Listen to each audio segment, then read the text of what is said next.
Hello all of you. आज हम 66 BPSC preliminary examination का क्वेश्चन पेपर डिस्कस करेंगे। This is very important. देखिए, अगर आपको किसी भी एग्जामिनेशन का प्रिपरेशन करना है तो सबसे पहले क्या करते हैं हम लोग? प्रीवियस ईयर पेपर्स को एनालाइज करते हैं। ठीक है, उससे हमें क्वेश्चंस का पैटर्न और एग्जाम का पैटर्न पता चलता है।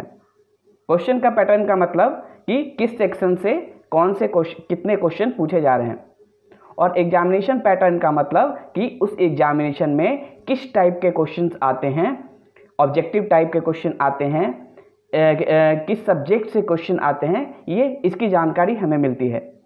तो किसी भी एग्जामिनेशन का आप प्रिपरेशन स्टार्ट कर रहे हैं या फिर कर रहे हैं तो उसके लिए सबसे इम्पॉर्टेंट है कि आप प्रीवियस ईयर पेपर्स को पहले एनालाइज करें। और इसी कारण से मैंने जो लेटेस्ट एग्जामिनेशन हुआ है बीपीएससी का प्रीलिम्स एग्ज़ाम, उसका पेपर डिस्कस करने का डिसीजन लिया है। तो यहाँ पे ये जो क्वेश्चन पेपर है जो आपको स्क्रीन पे दिख रहा है वो सेट बी का है। ठीक है, जिसमें सबसे पहला क्वेश्चन है, बिहार के प्रथम मुख्यमंत्री कौन थे? बिहार के प्रथम मुख्यमंत्री कौन थे? Who was the first chief minister of Bihar? तो सबसे पहले देखेंगे कि ये किस सेक्शन से आया है।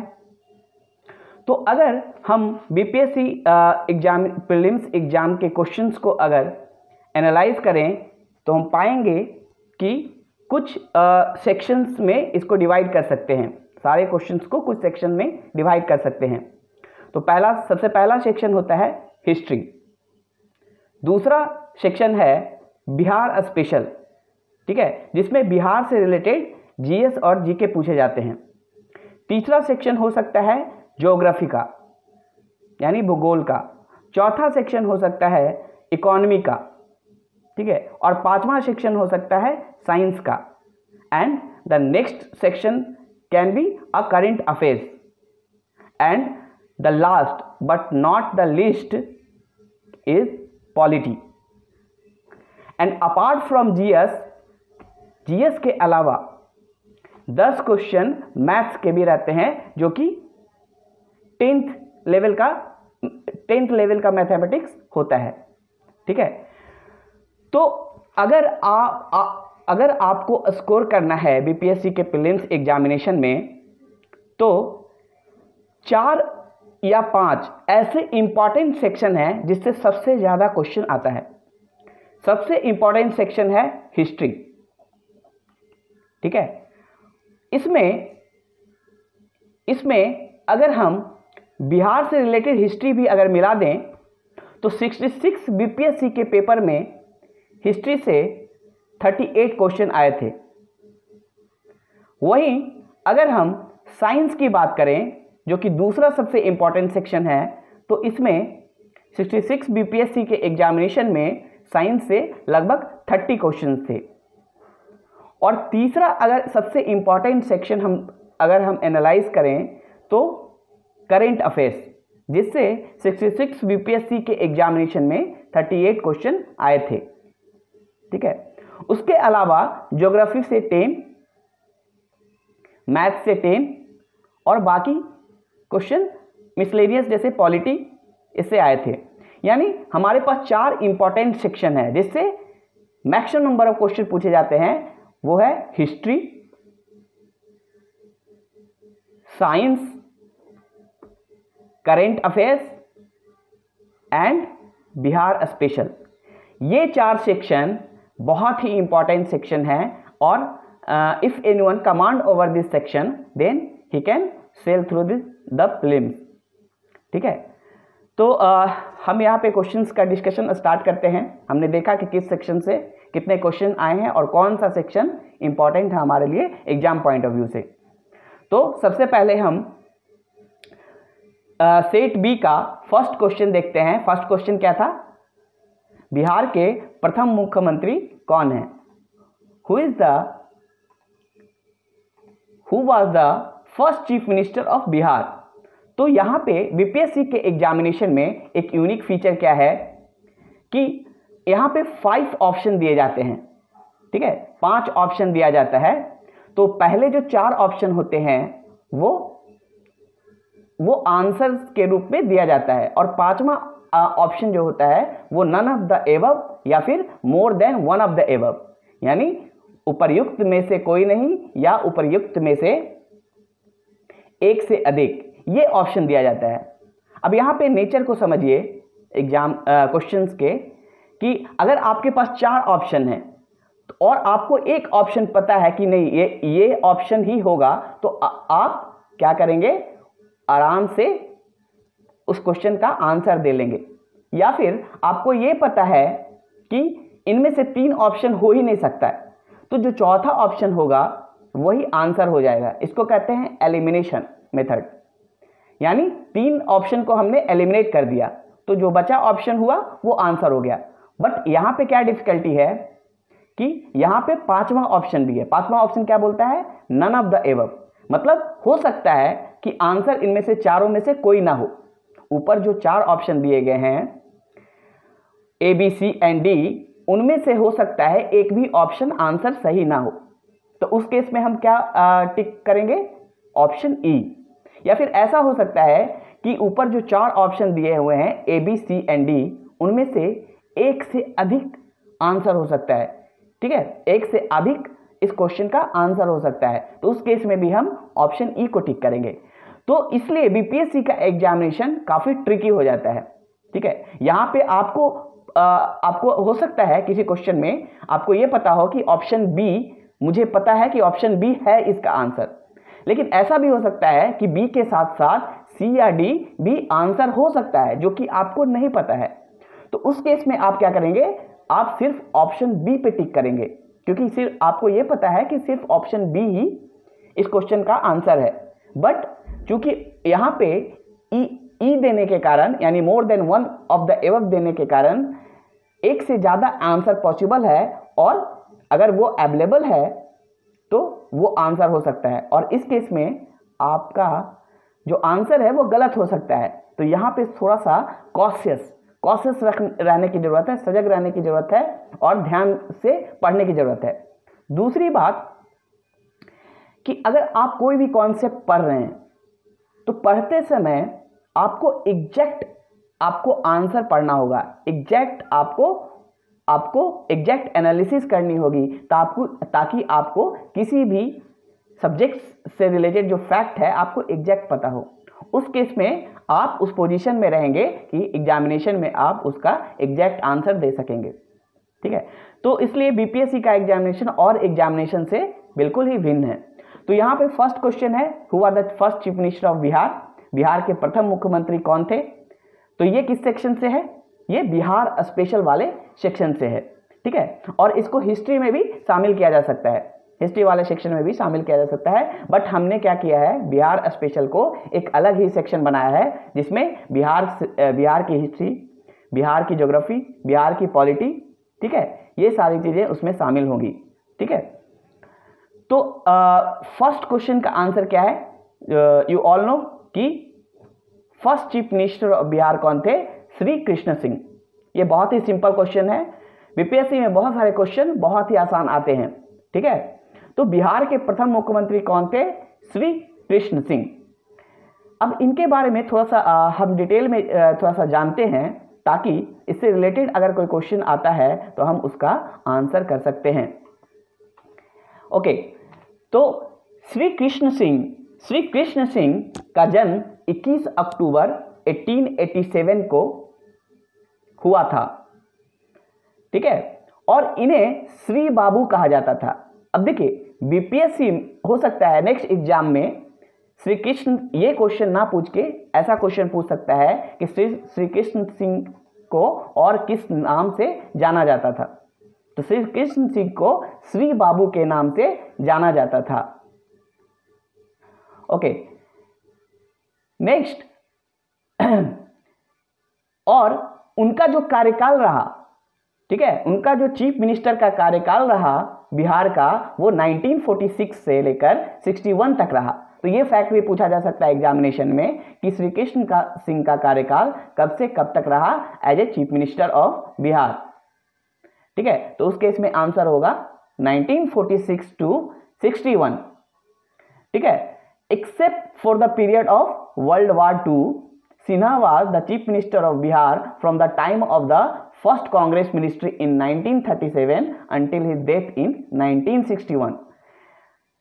इससे एक और फैक्ट है यहाँ पे कि अगर हम देखें श्री कृष्ण सिंह का कार्यकाल देखें, ठीक है, टेन्योर देखें एज ए चीफ मिनिस्टर, तो वर्ल्ड वॉर II का जो पीरियड है उसको अगर छोड़ दिया जाए तो श्री कृष्ण सिंह का जो कार्यकाल रहा चीफ मिनिस्टर का बिहार का, वो इट वाज स्टार्टेड इन 1937।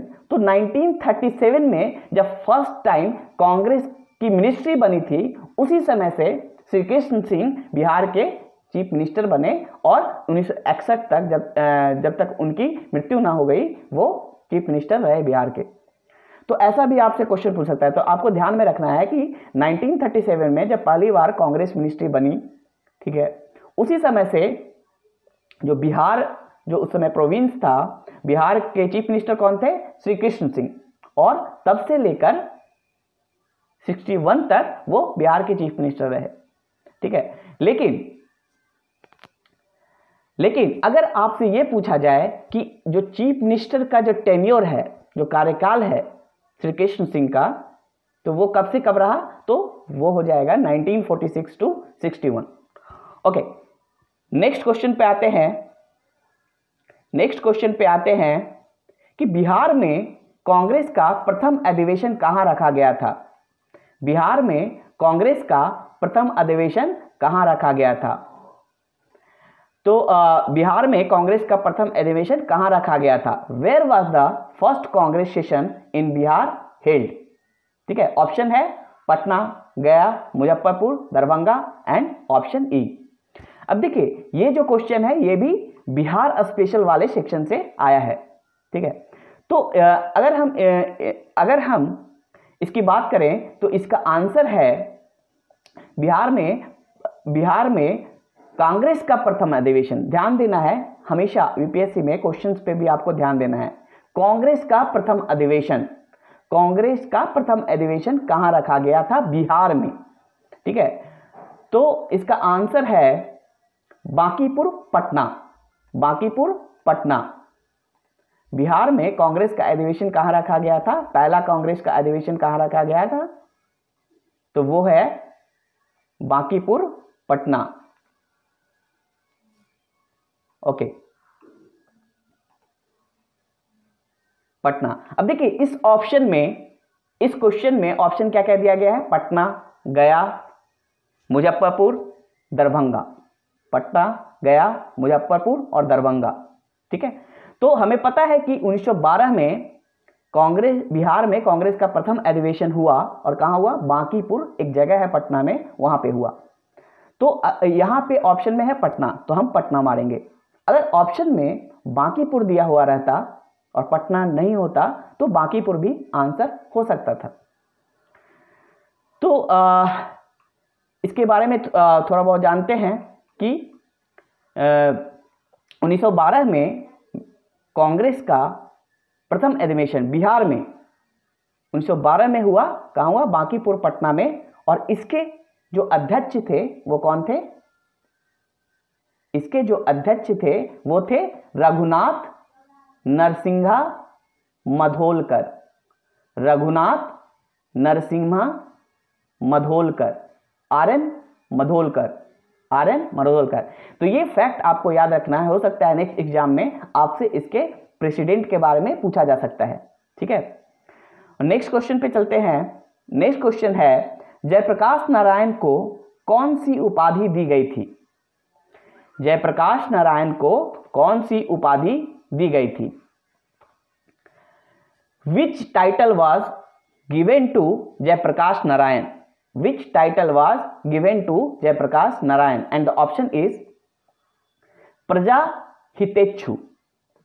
लोकनायक, लोकमान्य, राष्ट्रनायक, ये 4 ऑप्शन है और 5वां ऑप्शन जैसा कि सारे क्वेश्चन में आता है ये ऑप्शन है। अब देखिए ये इस क्वेश्चन को अगर देखें तो इस क्वेश्चन को हम हिस्ट्री वाले सेक्शन में भी रख सकते हैं, मतलब जो इंडिया की हिस्ट्री है, क्योंकि Jayaprakash Narayan is also the part of Indian history, और इसे हम बिहार स्पेशल वाले सेक्शन में भी रख सकते हैं। बिहार स्पेशल वाले में बिहार हिस्ट्री से जो रिलेटेड क्वेश्चन है उसमें कैटेगरी में हम इसको रख सकते हैं। तो जयप्रकाश नारायण को जैसा कि आप लोग जानते हैं जयप्रकाश नारायण को लोकनायक की उपाधि दी गई थी। तो यहाँ कौन सा ऑप्शन सही होगा? लोकनायक। जयप्रकाश नारायण को लोकनायक की उपाधि दी गई थी। ठीक है, ये बहुत ही सिंपल सा क्वेश्चन है, there is no need to explain. Okay, next question चलते हैं 4th number. 4th number question क्या बोलता है? निम्न में से किस कॉलेज में गांधी जी ने पढ़ाई की थी? In which of the following colleges Gandhi ji had studied? देखिए ये थोड़ा सा एक टिपिकल क्वेश्चन है। कभी कभी बीपीएससी क्या करता है, डायरेक्ट क्वेश्चन ना पूछ के उससे रिलेटेड बहुत सारी चीजें पूछ देता है। अब देखिए आपने हिस्ट्री पढ़ा होगा, बहुत सारी किताबें पढ़ी होगी, ठीक है, मैंने भी बहुत सारी किताबें पढ़ी हैं, और मुझे जो सबसे अच्छी किताब लगी वो हिस्ट्री के केस में, खासकर मॉडर्न इंडिया में, वो स्पेक्ट्रम पब्लिकेशन की बुक है। और साथ ही साथ अगर आप फैक्ट्स पढ़ना चाहते हैं तो उसके लिए लुसेंट आपके लिए अच्छा एक सोर्स होगा।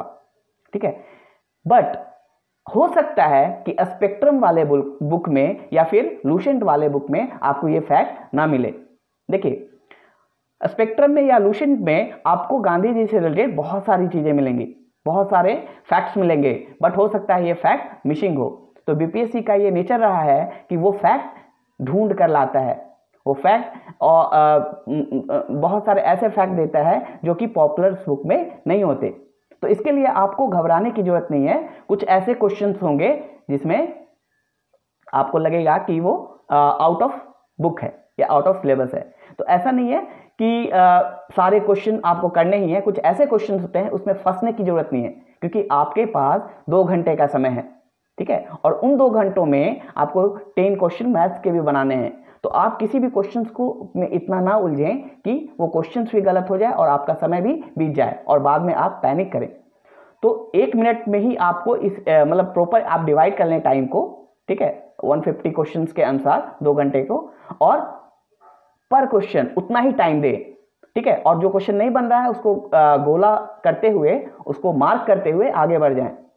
लास्ट में चूंकि निगेटिव मार्किंग नहीं है तो आपको इसे अटेम्प्ट करना है। ठीक है, तो उस समय आप यहां पे एलिमिनेशन मेथड यूज कर सकते हैं। जहां पे जिस क्वेश्चन में आपको डायरेक्ट फैक्ट नहीं पता है वहां पे आप एलिमिनेशन मेथड कर सकते हैं। ठीक है, अब देखिए इस क्वेश्चन में एलिमिनेट हम क्या कर सकते हैं? एलिमिनेट हम क्या कर सकते हैं? अगर हम इस क्वेश्चन को देखें, अगर हम इस क्वेश्चन के ऑप्शंस को देखें तो पहला ऑप्शन है सामलदास कॉलेज भावनगर, दूसरा है धर्मेंद्र सिंह जी कॉलेज राजकोट, तीसरा ऑप्शन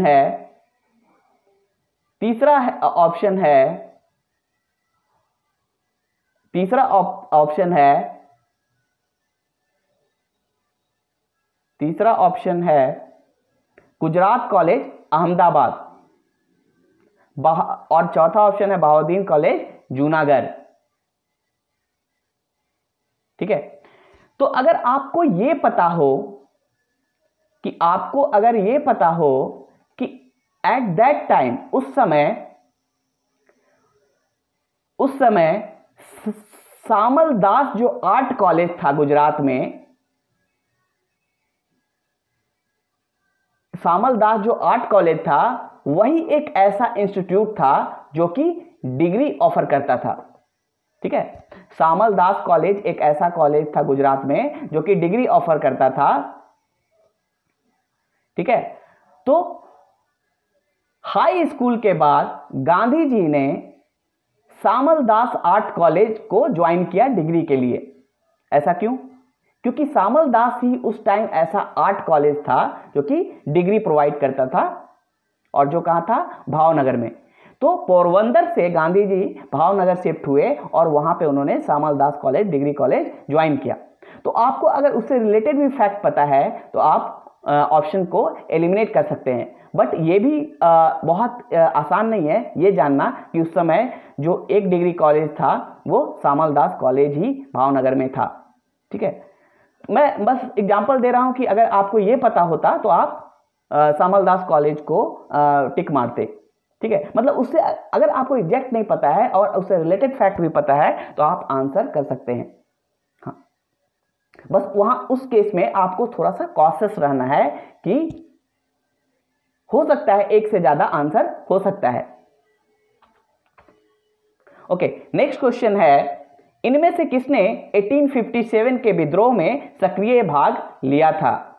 अब देखिए ये क्वेश्चन कैसा है, इस क्वेश्चन पे मैं डिस्कस करूंगा थोड़ा डिटेल में, क्योंकि इसमें ई ऑप्शन हो सकता है। इनमें से किसने 1857 के विद्रोह में सक्रिय भाग लिया था? विच of the following persons had participated actively in the revolt of 1857? देखिए ऑप्शन है नाना साहब कानपुर से, बेगम हजरत महल लखनऊ से, मौलवी अहमदुल्ला फैजाबाद से, बेगम जीनत महल दिल्ली से, और लास्ट ऑप्शन है उपयुक्त में से कोई नहीं। अब देखिए यहां पे आपने पढ़ा होगा हिस्ट्री। अब पहले ये किस सेक्शन से आया है? 1857 का जो विद्रोह हुआ वो हम इंडियन हिस्ट्री से उस सेक्शन में डाल सकते हैं। इंडियन हिस्ट्री से ये क्वेश्चन है। और यहाँ पे जो चार ऑप्शन है, नाना साहब, आपको पता है कि नाना साहब ने 1857 में कानपुर से भाग लिया था। दूसरा, बेगम हजरत महल ने लखनऊ से भाग लिया था, और मौलवी अहमदुल्ला ने फैजाबाद। देखिए लेकिन दिल्ली से किसने लिया था? कोई खां था, बख्त खां, या फिर कोई खां था। तो अगर आपको ये पता चल जाए कि एक से ज्यादा ऑप्शन सही है, यानी दो ऑप्शन, यानी बाकी ऑप्शन के बारे में आपको नहीं पता है, लेकिन आपको ये पता है कि नाना साहब ने कानपुर से हिस्सा भाग लिया था और बेगम हजरत महल ने लखनऊ से भाग लिया था।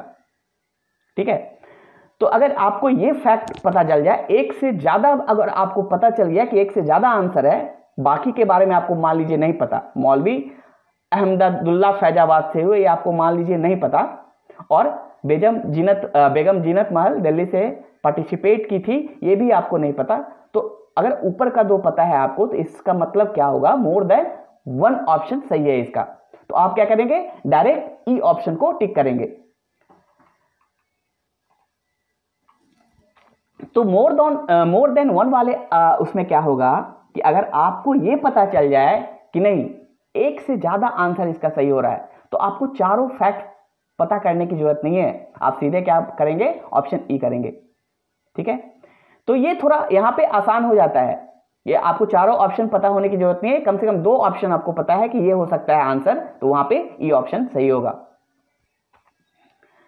उसके बाद देखिए इसमें हम कुछ फैक्ट पढ़ते हैं कि किन किन लोगों ने पार्टिसिपेट किया था। तो बहादुर शाह जफर, नाहर सिंह, बख्त खान ने दिल्ली से पार्टिसिपेट किया था, नाना साहेब, कुंवर सिंह, तात्या तोपे, राव तुलाराम, अली बहादुर, नवाब ऑफ बांदा, उमराव सिंह, भाटी, रानी लक्ष्मीबाई, बेगम हजरत महल, बिरजिस कदर, मंगल पांडे, ठाकुर विश्वनाथ, सहदेव, पांडे गणपत राय, तिलकैत, उमराव सिंह एंड शेख भिखारी। ये सारे कुछ ऐसे नाम से हैं जिन्होंने पार्टिसिपेट किया था कहां से? किसमें? 1857 के रिवोल्ट में। ओके, नेक्स्ट क्वेश्चन आते हैं। नेक्स्ट क्वेश्चन हम करते हैं, किस अधिनियम के बारे में जवाहरलाल नेहरू ने कहा था कि हमें एक ऐसी कार दी गई थी जिसमें सब ब्रेक थे किंतु इंजन नहीं था? ठीक है, किस अधिनियम के बारे में जवाहरलाल नेहरू ने कहा था? मतलब कौन से एक्ट के बारे में जवाहरलाल नेहरू ने कहा था कि हमें एक ऐसी कार दी गई थी जिसमें सब ब्रेक थे किंतु इंजन नहीं था? ठीक है, तो about which act Jawaharlal Nehru had said we were provided with a car with all brakes and no engine. ठीक है, इसमें 4 ऑप्शन है, act of 1858, act of 1909, act of 1919 and act of 1935।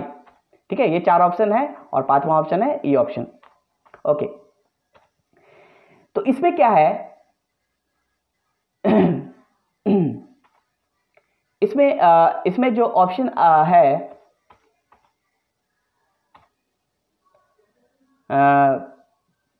Nehru ने ऐसा स्टेटमेंट कि a machine with a strong brake but no engine. ठीक है, ये किस एक्ट के लिए कहा? ये किस एक्ट के लिए कहा?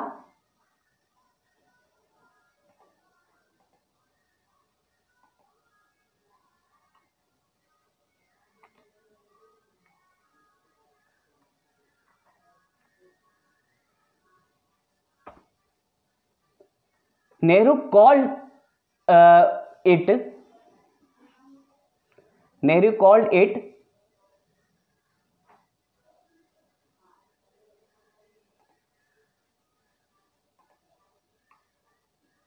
देखिए, यहां पे जो आंसर होगा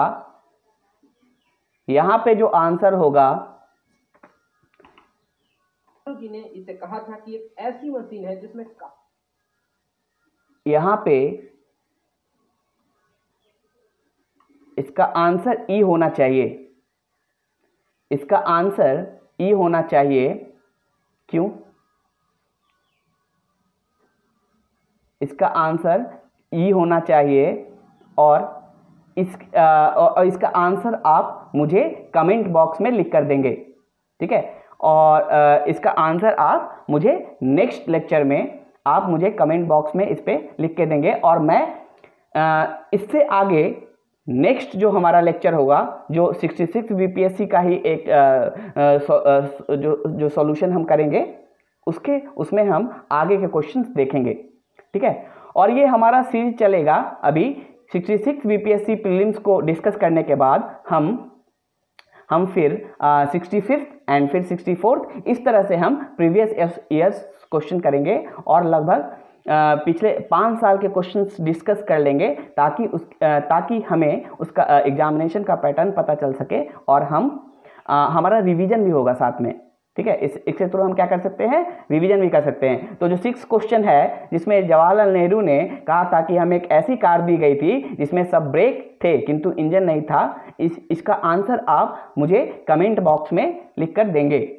ठीक है, और नेक्स्ट जो हमारा वीडियो होगा उसमें मैं 6 क्वेश्चन को डिस्कस करूंगा और साथ ही साथ आगे के जितने भी क्वेश्चंस हैं वो मैं डिस्कस करूंगा। ओके, अभी तक के लिए बस इतना ही। धन्यवाद। अगर आपको ये वीडियो अच्छा लगता है और यूजफुल लगता है तो आप कमेंट करें और साथ ही में लाइक्स और सब्सक्राइब करें। Thank you.